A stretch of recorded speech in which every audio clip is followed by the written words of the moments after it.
Salut à tous, soyez les bienvenus sur la chaîne qui déboîte. Bon, j'avais pas envie de tester le produit d'aujourd'hui. En fait, j'avais demandé aux gens de chez Banggood, qui ont donc contribué à cette vidéo et je les en remercie, de m'envoyer ce produit parce que je voulais l'accrocher au mur chez moi pour faire de la déco. D'ailleurs, au moment où je tourne cette vidéo, le produit est sur mon mur. Je vais vous mettre quelques petites photos. Voilà, dans ma salle de gaming, celle dans laquelle on se trouve actuellement, de rétro gaming même. J'aime bien mettre des petits objets comme ça au mur pour faire de la déco, je trouve ça amusant, c'est rigolo. Voilà, ça m'évite aussi de changer le papier peint qui n'est pas super joli ici, ça le cache un petit peu. Donc c'est très très cool. Et puis, on a dépassé, allègrement d'ailleurs, et je vous en remercie tous, la barre des 300 abonnés sur la chaîne secondaire. Chaîne secondaire qui est justement dédiée au gaming d'ailleurs. Donc si vous aimez le jeu vidéo, je vous mettrai le lien dans la description de la vidéo pour aller vous abonner. Donc je me suis dit, il faut fêter ça. Et comment fêter ça plus dignement qu'avec une console de merde? Enfin, une console de merde. En fait, il y a un mec dans une usine, je pense, en Chine, qui s'est dit, qu'est-ce qui est plus fort qu'un Turc? Deux Turcs. Donc qu'est-ce qui serait plus pourri qu'une console de merde? Deux consoles de merde. Mais attention, pas deux consoles de merde séparées. Deux consoles de merde dans la même coque. Il y a dans ce produit une fausse NES et une fausse Mega Drive. Les deux consoles les plus prisées par les fabricants de consoles pourries en ce moment. Du coup, est-ce qu'on aura droit à 1 kg de caca gratuit pour 1 kg de caca acheté? Il n'y a qu'un seul moyen de le savoir. Et je dis caca pour rester poli, parce que ce produit, c'est de la merde, c'est de la merde, c'est de la merde, c'est de la merde.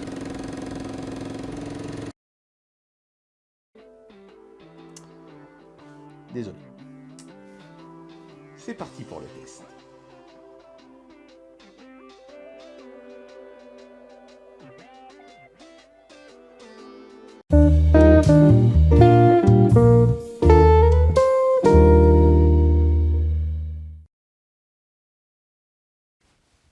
J'ai pas eu la NES quand j'étais gamin. J'allais y jouer chez mon cousin, Pierre, qui l'avait. Je tapais l'incruste, du coup, parce que nous, à la maison, on avait un Amstrad CPC, et même s'il y avait quand même des jeux sympas, c'était pas la même. Par contre, j'ai eu la Mega Drive. Donc ce produit trouve quand même le moyen spectaculaire de cracher à la gueule de deux de mes souvenirs de jeunesse. Merci les gars, super sympa, vraiment. La Super Mini MD est un vidéo TV game à la fois 8 bits donc, et 16 bits.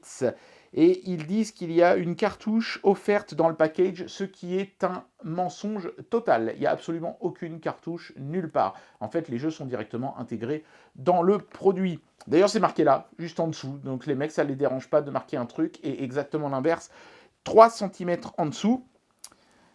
8 bits, on a 605 jeux, donc vous en doutez, ça va être des jeux de NES. 16 bits, on a 86 jeux, vous en doutez, ça va être des jeux de Mega Drive, vu le design magnifique du produit. Et vous allez voir qu'en plus, la photo et le produit à l'intérieur ne sont même pas totalement similaires.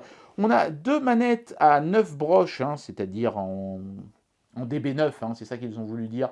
Je vois pas trop en quoi c'est quelque chose dont tu peux être fier et que tu vas marquer en gros sur l'emballage, parce que ça aurait été tellement mieux que ce soit de l'USB, n'est-ce pas? Au moins on aurait pu se servir de ces manettes ailleurs que sur ce tas de merde. Ils nous mettent même en gros que l'adaptateur secteur fonctionne en 110, 220. Mais qu'est-ce qu'on en a à foutre? Évidemment qu'on peut brancher ce truc-là un peu partout. Enfin, je veux dire, aujourd'hui, tous les produits font ça. Est-ce que tu as besoin de le marquer sur l'emballage en gros? Ils avaient vraiment rien à dire, les mecs. C'est clair que là, ils ont fait du remplissage. Regardez, ils ont mis un énorme logo HD ici, alors qu'il y en avait déjà un là, quoi. Et donc la référence du produit, ce serait SG816. Voilà, donc c'est une mini Mega Drive avec des manettes qui ressemblent vaguement à des manettes 6 boutons de Mega Drive, sauf que c'est pas du tout la même qualité, évidemment. À l'arrière de la boîte, il y a exactement la même chose qu'à l'avant, les mecs se sont pas fait chier. Sur le côté, ils ont mis une manette de Super Nintendo, parce que je pense que les mecs qui fabriquent ce genre de trucs, ils connaissent de toute façon que dalle en console rétro. Pour eux, tout ça, c'est la même chose. Voilà. Qu'est-ce que vous voulez que je vous dise? On va procéder tout de suite au déboîtage, hein. Je pense que c'est encore ce qu'il y a de mieux à faire. Allez. Vous savez, ouvrir les emballages de ces produits-là, c'est un petit peu comme ouvrir, vous savez, ces blind bags de jouets ou ces boosters de cartes Pokémon et des trucs comme ça. Vous avez toujours le cœur plein d'espoir que vous allez avoir un truc bien. Et en fait, bah, au fond de vous, vous savez que ça va être de la merde. Vous le savez. Mais bon, c'est comme ça, vous ne pouvez pas vous en empêcher. C'est devenu un petit peu mon espèce de plaisir sadique que de déboîter ces machins-là. Voilà. Je prends du plaisir dans ma souffrance. C'est terrible, hein, ce qui m'arrive, hein, vraiment. Hein. Donc, alors, il manque une des manettes, évidemment, dans l'emballage, parce que je l'ai déjà mis à mon mur, et pour ça, il a fallu que j'enlève le fil, hein, sinon ça n'allait pas être très décoratif. Donc j'ai dessoudé proprement les fils. J'aurais pu les ressouder et remettre la manette dans l'emballage, mais c'est une console de merde, hein, on va faire le minimum syndical, hein, d'accord.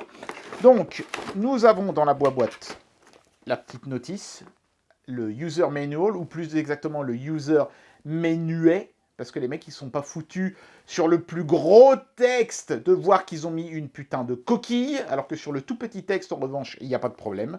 Voilà, on retrouve notre ami le spermatozoïde dépressif, regardez ça. Spermatozoïde dépressif, d'ailleurs, que vous pouvez retrouver sur les t-shirts officiels de la chaîne qui déboîte.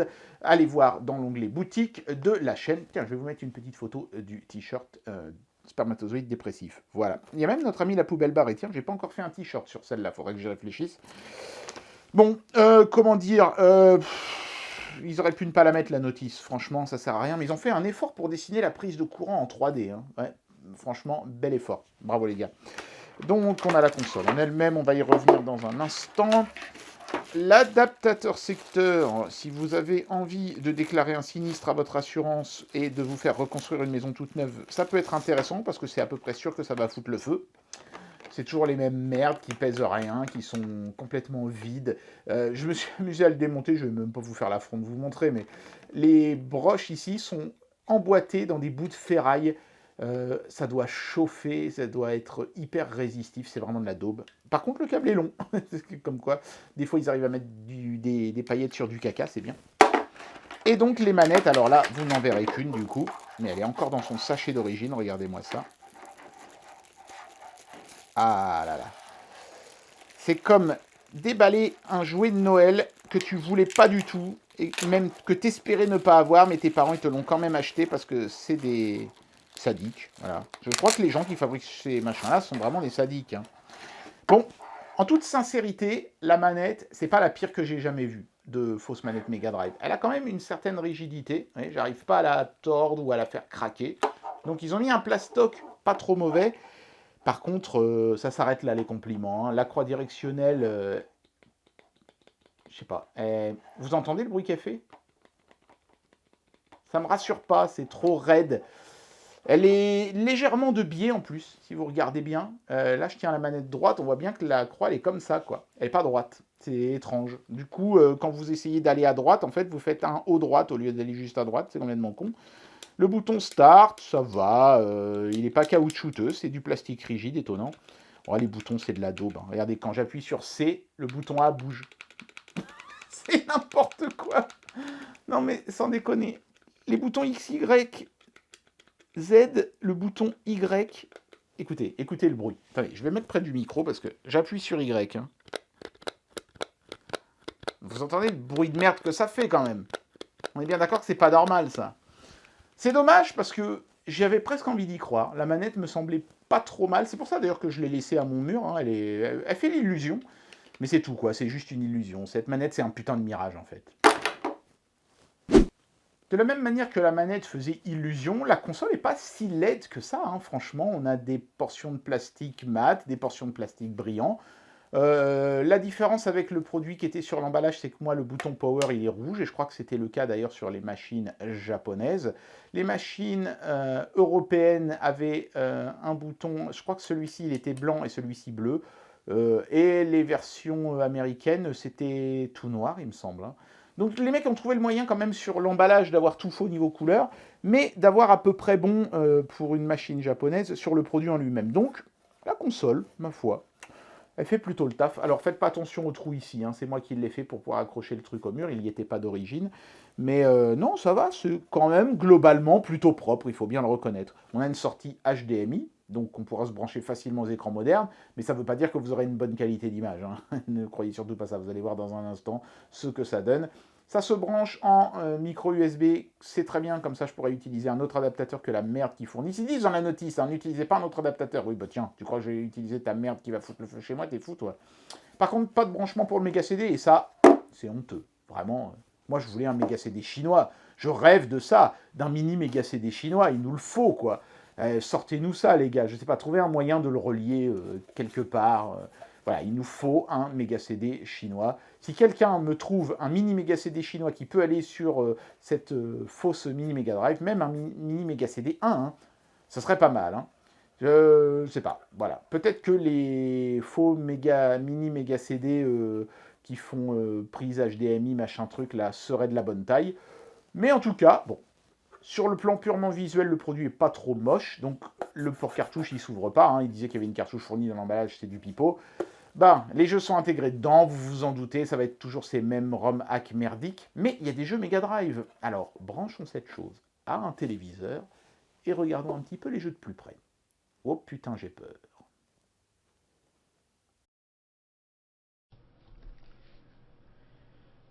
Là, tel que vous voyez, je suis calme. D'accord?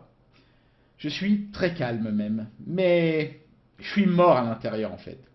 Cette saloperie de console m'a posé un nombre de problèmes hallucinants hors caméra. J'ai jamais vu ça. D'abord en termes de capture vidéo.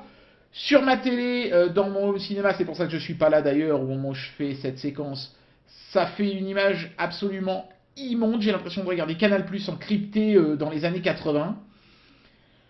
Ici, sur le PC Master Race, là où je fais habituellement mes live gaming, c'est pour ça que vous voyez un setup un peu différent. Le premier boîtier de capture, celui que j'avais utilisé pour faire le Live Oddworld, le dernier, c'était très bien passé. Bah ça marche pas non plus, ça fait un balayage blanc qui monte comme ça, du bas en haut de l'écran, c'est dégueulasse. Heureusement, sur le troisième dispositif de capture dont je dispose, ça marche. Ouf! Mais seulement si je mets en 720p. Mais bon, c'est pas grave, au moins j'arrive à capturer quelque chose de propre. Deuxième problème, parce qu'un problème n'arrive jamais seul, les manettes incluses, c'est de la grosse caca. Impossible de les faire marcher elles non plus. Celle-là, elle va en permanence vers le bas, c'est-à-dire que dès que je la branche, ça défile dans les menus, je peux plus rien faire. Et l'autre, elle va en permanence à droite, donc dès que je lance un jeu, le personnage il avance tout seul et c'est infernal. Pourquoi? Je sais pas. J'ai essayé de refaire les soudures à l'intérieur. Ça a marché très exactement 45 secondes. Et ensuite, ça s'est remis à déconner exactement pareil. Et c'est pas à cause de mon mode, hein. C'est pas moi qui ai mal fait les soudures. Donc je pense qu'en fait, le blob de contrôleur à l'intérieur, il est mal fixé dans son blob d'époxy à la con, là où il a bougé pendant le transport. Je sais pas, enfin bref, c'est vraiment de la merde. Hop, ça, poubelle, dégage. Hop, voilà. Donc heureusement les manettes de Mega Drive classiques fonctionnent sur cette console. Donc j'ai ressorti une vieille manette de contrefaçon 6 boutons là que j'avais acheté sur AliExpress. Et ça marche. Regardez, je peux me déplacer dans les menus. Alléluia.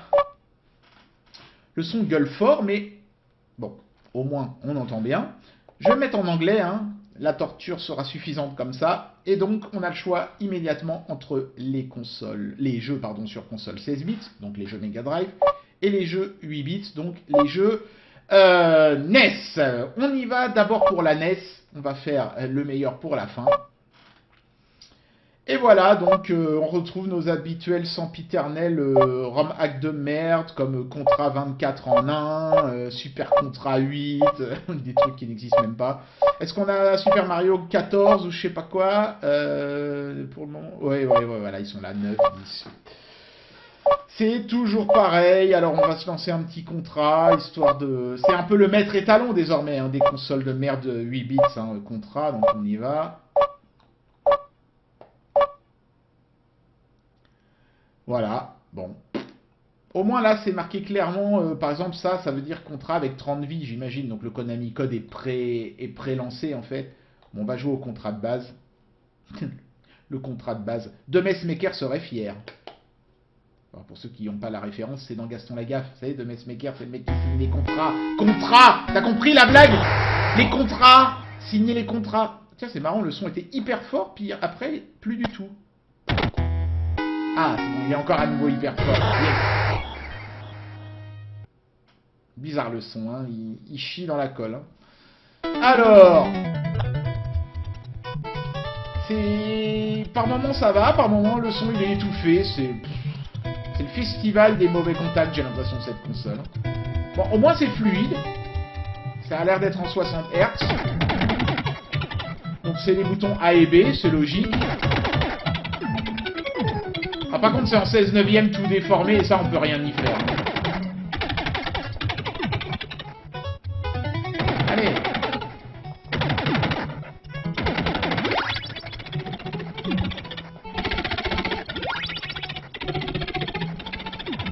Bon. Ça fait une drôle d'ondulation quand on avance. Vous avez remarqué, ça fait comme des lignes transversales un peu là. Ou verticales, je sais pas trop. Vous voyez, sur les rochers là, regardez les rochers de la falaise. Vous voyez, ils ondulent quand je me déplace. Pas normal ça, hein, ça devrait pas le faire. Hein. C'est pas la déformation 16/9 qui fait ça, hein, c'est le signal vidéo de la console. Hein.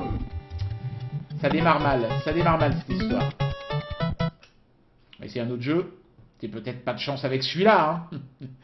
Mais à qui je vais faire croire ça? Évidemment que c'est la faute du jeu, putain.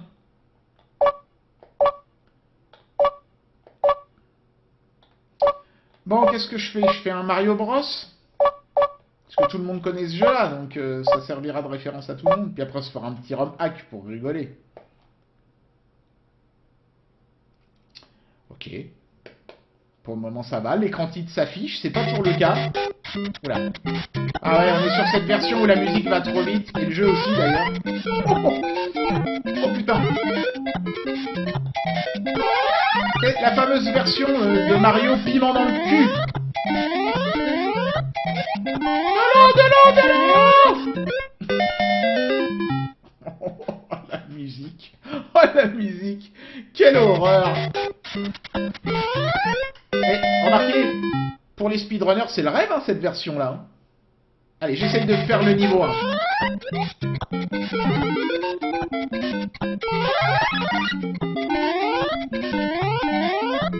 Il y a un lag horrible dans la manette.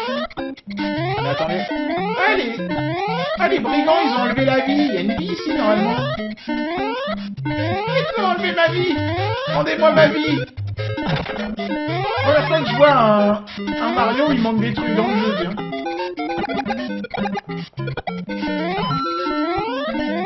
Ah, c'est injouable. C'est injouable. Le petit lag de un quart de seconde, là, il est horrible. Au moins, j'ai fini le niveau. Ça me gueule dans les oreilles. Putain. Bon allez, on se fait un troisième jeu, puis on passera à la Mega Drive. Parce que je suis quand même impatient de voir comment ils ont réussi à faire tourner les jeux Mega Drive sur un truc comme ça. Quoi. Parce qu'on est clairement sur une NES en 2 chip pour le moment. Est-ce qu'ils ont mis 2 chips?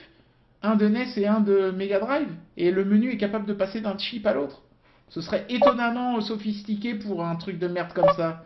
À mon avis, ils ont plutôt trouvé une combine pour que les jeux Mega Drive se lancent sur les puces qui, habituellement, jusqu'ici, ne savaient lancer que les jeux NES, quoi. Ça promet. Allez, on prend le premier de la liste, Mario 9. Oh, c'est tout le temps les mêmes, putain. Qu'est-ce qu'il vient de faire dans son pantalon, Luigi, là? C'est Adventure Island, en fait. Là, c'est étonnant, la leçon, il a pas l'air d'être déformé, ce coup-ci. Ça dépend peut-être des jeux.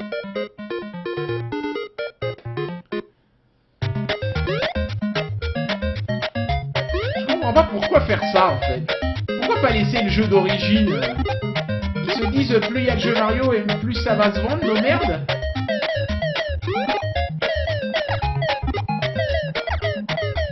Ouais, voilà, hein, j'ai des oreilles de tanuki d'un seul coup. Il n'y a aucune raison, mais...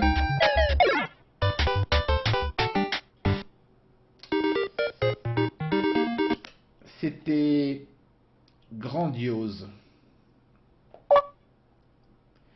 Allez, on passe à la Mega Drive parce que je crois que la NES, on sature tous. On en a assez vu. C'est parti pour des vrais bons jeux.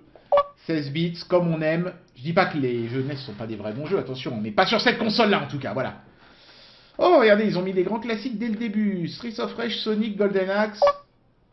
Je vais commencer avec Sonic. Pourquoi je commence avec Sonic? Parce que Sonic, c'est la vitesse.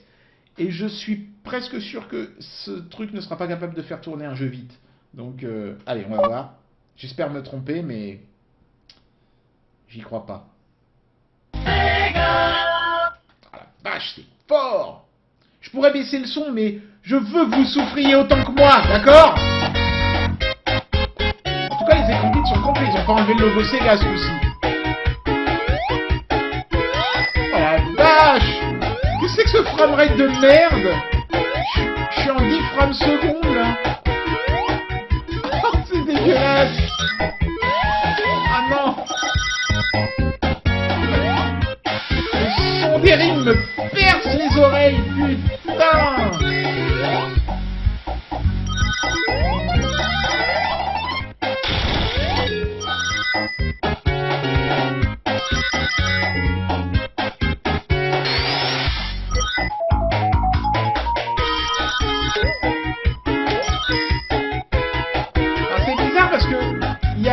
Attendez, je vais mettre pause parce que c'est bizarre parce qu'il y a un framerate aux fraises, hein, clairement. Mais par contre, il n'y a plus le input lag qu'il y avait sur NES. Là, ça répond beaucoup plus rapidement. c'est pas cohérent, c'est pas constant, c'est produit à la con. Hein.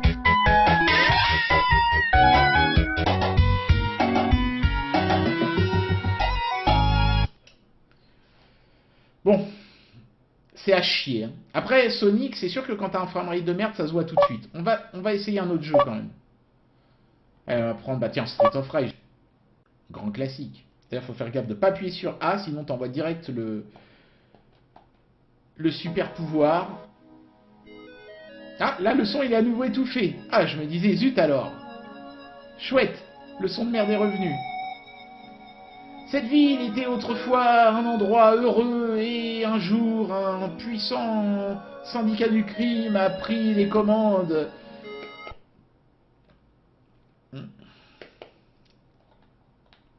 Que fait la police? Eh ben, elle bastonne la gueule à des putes! Fringuée en mini-jupe en plus.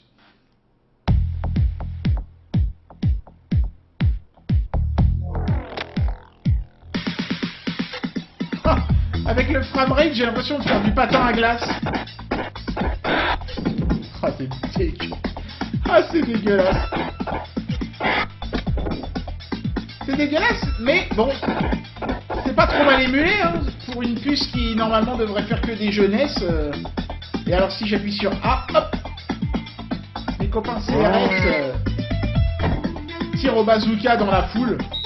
Normal.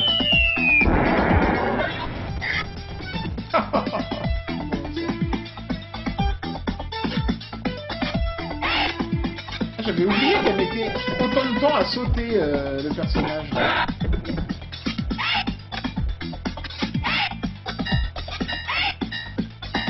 Ouais, on va dire que c'est moins pire que Sonic, mais c'est comme dire que manger du vomi c'est moins pire que manger du caca, quoi. Est-ce qu'il y a des ROM hacks sur la Mega Drive? Parce que ce serait quand même pas normal qu'il y ait des ROM hacks sur NES et pas sur Mega Drive. Merde. J'ai pas l'impression pour le moment. Ça défile pas vite dans les menus, c'est horrible. Faut appuyer 15 fois sur bas pour que ça descende, quoi. On va faire comme ça. Non. Non. Ah, non mais c'est honteux. C'est honteux, là, je suis pas d'accord. Comment se fait-il? Ah, il y a Micro Machine. Mais j'ai presque envie de dire que ce produit va remonter dans mon estime. C'est dommage qu'ils aient mis le 1, qui est le plus nul. Et il y a Puyo Puyo. Pourquoi pas avoir mis Dr Robotnik? C'est marrant parce que j'étais persuadé qu'il n'était pas sorti, moi, sur Mega Drive, Puyo Puyo. C'est peut-être un ROM hack, du coup. Allez, on va tenter celui-là. Ouh, c'est pas Dr Robotnik, en tout cas, c'est sûr. Puyo Puyo. Ah, mais... C'est Puyo Puyo. Mais c'est la version Jap. Oh, on va s'en faire une petite, hein. Je comprends rien, putain. J'espère que... Ouais, c'est bon. Ça a l'air d'être ça. Ouais. Je joue contre l'ordi, c'est ce que je voulais faire. Le son encore plus dégueulasse sur les jeux Jap. Allez. Il y a ma webcam qui cache délicieusement la partie du jeu qui m'intéresse, mais c'est pas grave, hein. Je suis un warrior, moi j'ai pas besoin de ça.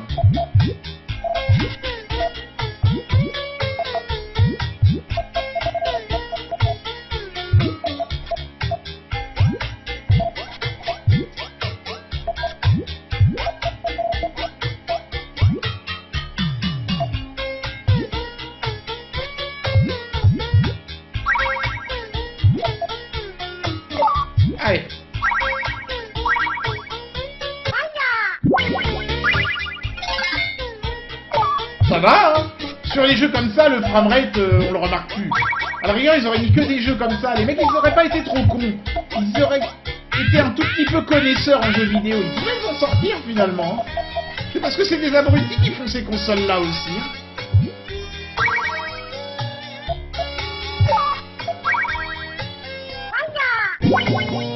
Ah, j'ai gagné. Facile.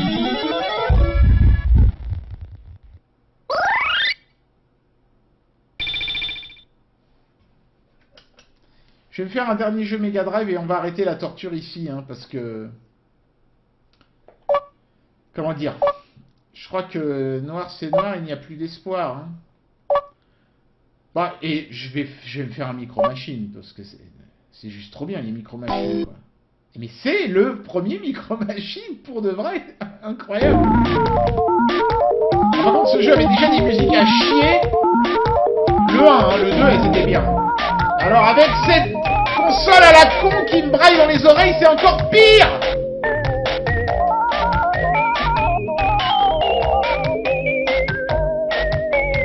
Oh, vas-y, allez. N'importe quoi pourvu que ça s'arrête. Je connais plus les touches.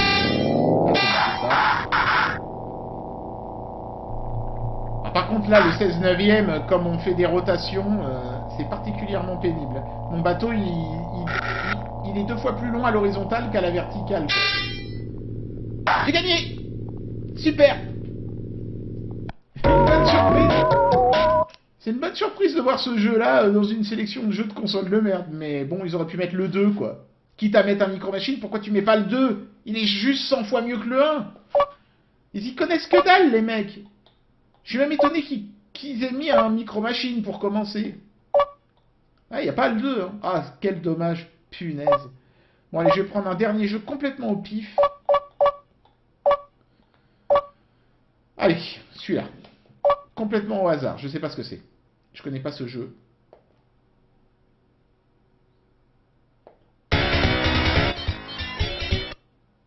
C'est quoi, c'est de la baston ou... Non, non. Ah, c'est un jeu de boxe. Merde.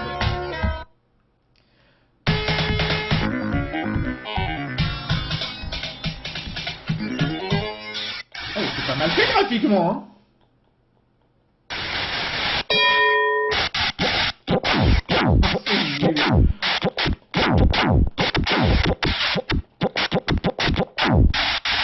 J'ai même pas touché une fois, mais c'est quoi ce délire? Ah ouais, d'accord. Ça c'est le genre de jeu que j'adore. Ok, j'ai compris. C'est de la merde. Je pensais que ça allait être un clone de Punch-Out, mais même pas. Bon, déception sur ce coup-là. Hein. Bon, bah écoutez, hein, qu'est-ce que j'en pense? La Mega Drive, framerate à chier, la NES ça va mieux, mais l'image ondule quand on va sur la droite, donc c'est dégueulasse aussi. Les manettes marchent pas, et d'ailleurs, c'est quand même un sacré problème. Bon là ça va, j'ai des manettes de Mega Drive sous le coude, mais ça va pas être le cas de tous ceux qui vont acheter cette connerie. T'imagines le mec qui achète ça et les 2 manettes fonctionnent pas? Tu peux faire quoi sur une console de jeu quand les manettes marchent pas? Tu peux rien faire, t'es baisé. Tu peux même pas regarder les jeux, puisque il faut la manette pour naviguer dans les menus. Tu restes sur cet écran-là et t'es bloqué ad vitam aeternam. Payer 30 balles pour voir marquer English et Chinese en chinois sur un écran où il y a une espèce de caca qui explose derrière, là. J'ai pas envie. Voilà. Donc commencez par nous mettre des manettes qui fonctionnent et surtout, soignez l'émulation, bordel. C'est juste de la merde. Il n'y a rien à sauver sur ce produit-là. Fuyez-le comme la peste. Voilà. C'est tout. Moi j'arrête. Stop. Eh bien voilà, j'en arrive à la conclusion de cette vidéo et je vais vous donner mon avis sur ce produit. Franchement, bon, niveau NES, c'est la sempiternelle NES de merde que les Chinois ont pris l'habitude de nous vendre maintenant. Pas de bonne surprise, pas de mauvaise non plus. C'est toujours aussi nul. Enfin, je veux dire, tu peux pas avoir une mauvaise surprise quand tu sais que ça va être de la chiasse. Voilà, t'as de la chiasse, bon voilà, t'es pas déçu, t'es pas content, mais t'es pas déçu au moins. Plus tes attentes seront basses, moins tu seras déçu. Et là, comme tes attentes sont à 0 déjà au départ, à moins de faire dans le négatif, genre le truc te pète à la tronche, bon, Tu peux pas vraiment tirer sur l'ambulance. Par contre, la Mega Drive, non mais attendez, les mecs, ça va pas la tête, quoi. Vous êtes fous. Je sais pas comment ils ont réussi à faire tourner des jeux Mega Drive sur ce truc. Est-ce qu'ils ont trouvé le moyen de faire tenir des jeux Mega Drive sur une puce de NES on a chip? C'est vraiment l'impression que ça me donne. J'ai l'impression qu'on a essayé de faire tourner des jeux Mega Drive sur une NES. Vraiment, littéralement, c'est ça. C'est pourri, ça rame, c'est dégueulasse, c'est déformé de partout l'image. Ça va pas, quoi. Il y a clairement un problème. Je pensais qu'il allait y avoir 2 puces, moi, là-dedans. Une pour la Mega Drive et une pour la NES. Mais en fait, non. Tout tourne sur la même puce merdique. C'est même pas de l'émulation, donc c'est hardware. Voilà, c'est la console Frankenstein. C'est difforme, dégueulasse, archi-laid et sans avenir. Vous pouvez oublier ce produit tout de suite. Hein. Par contre, si vous voulez un truc pour décorer chez vous, ça marche. Moi, c'est ce que j'ai fait. Et dans ce sens-là, le produit me donne entière satisfaction. Donc voilà, si vous vouliez vous mettre une mini Mega Drive dans votre setup gamer juste pour la déco et que vous trouvez que la mini Mega Drive est encore un peu trop chère, pourquoi pas prendre celui-là? Enfin, vraiment... Bon, c'est vraiment si vous êtes un addict de la déco rétro. Hein. Sinon, passez votre chemin, clairement. Hein. Fuyez. Pauvre fou. Eh bien voilà, ainsi s'achève tristement le test de cette Super Mini MD. Alors évidemment, vous l'avez compris, hein, pour jouer, c'est de la chiasse de bic enragée. Mais bon, je ne vais pas la casser, je vais la réaccrocher sur mon mur parce que, comme petit objet de déco rigolo, c'est quand même moins cher, mine de rien, qu'une vraie Mini Mega Drive. J'espère que cette vidéo vous aura plu, et moi je vous dis à très bientôt pour un prochain test et pour des lives sur la chaîne secondaire. Allez, tchuss!